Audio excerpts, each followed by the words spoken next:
สบายดีพ่อแม่พี่น้องเพื่อทุกคนคือเก่าดนแล้วบ่ได้อัดคลิปเนาะอันนี้ก็สิทายพ้นทางตั้งแต่วงเวียนปากประซักวงเวียนวิทยาลัยเทคนิคปากประซักเนาะที่แคมป์คลองนี่แหละไปทางแคมป์คลองลงไปตามลำแม่น้ำคลองไปหอดแถวโรงแรมทางเขาแถวมอไกลรอนจันทร์ไปเนาะแล้วลองเบิ่ง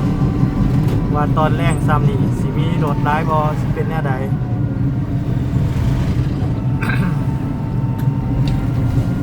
กดไลค์กดแชร์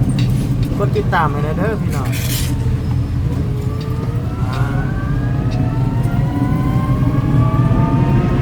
อันนี้ก็เมนบอลแถวตลาดกลางคืนนั่นแหละเนาะ อันเขาเอิ้นมาเข้มกองนครหลวงเวียงจันทน์น่ะตอนนี้ก็พวกพ่อค้าแม่ค้าเขาตะเกียมจัดแจงแปลงหาดกำลังเอาเครื่องลงหาดเนาะหลายคนก็กำลังมาเล่นแต่ว่าตอนนี้แดดอยู่ยังแดดอยู่คนก็สิบ่หลายปานใดดอกประมาณพุ่นน่ะ5:30 6:00 7:00ไปหั่นแหละคนก็เริ่มหลาย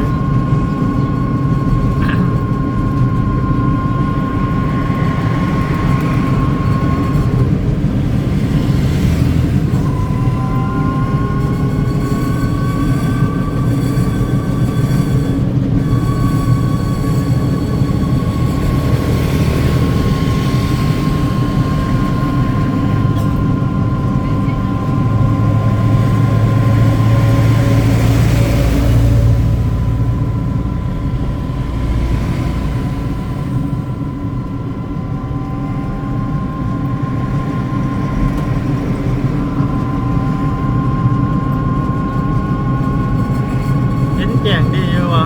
แจ้งดีอยู่เดี๋ยวเนาะมันบ่หย่อนแสงปานใดมันบ่หย่อนแสง อาจสิได้ยินเสียงรบกวนเนาะเสียงรถ มันดังเอาบ่เน้นเสียงเน้นแต่ภาพ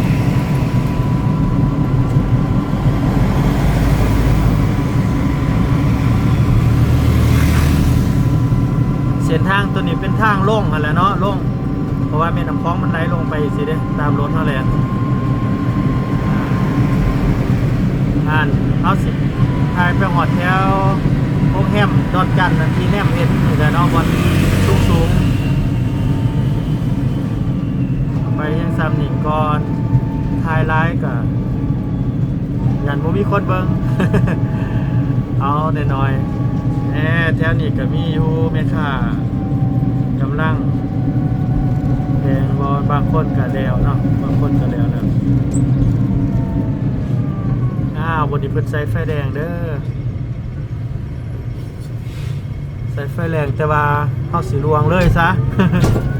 บ่เป็นหยังดอกเนาะบ่มีรถเด้เบิ่งปลอดภัยแล้วก็ไปแล้วแหละนี่อันว่ามีรถเฮาจังหยุดอันนี้บ่มีรถ เป็นพฤติกรรมที่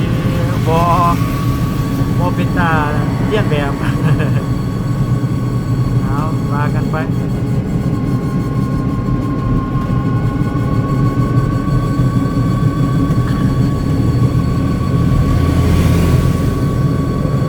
วันนี้เขาจะเป็นป้าย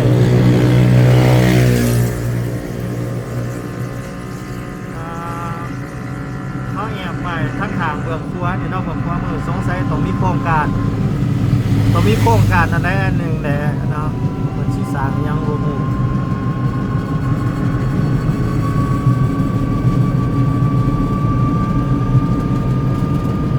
บนถนนเสรี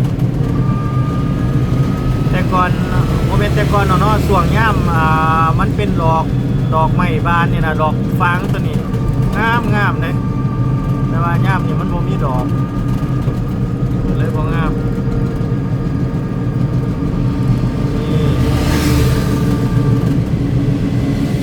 อันตัวเขาเห็น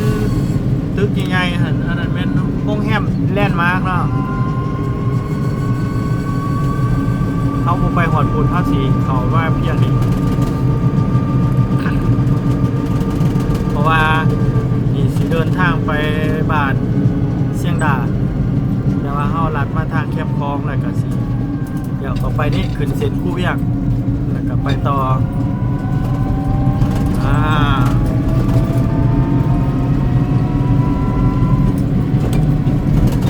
เอาคลิปกับสิฝากไปเพียงเท่านี้เนาะ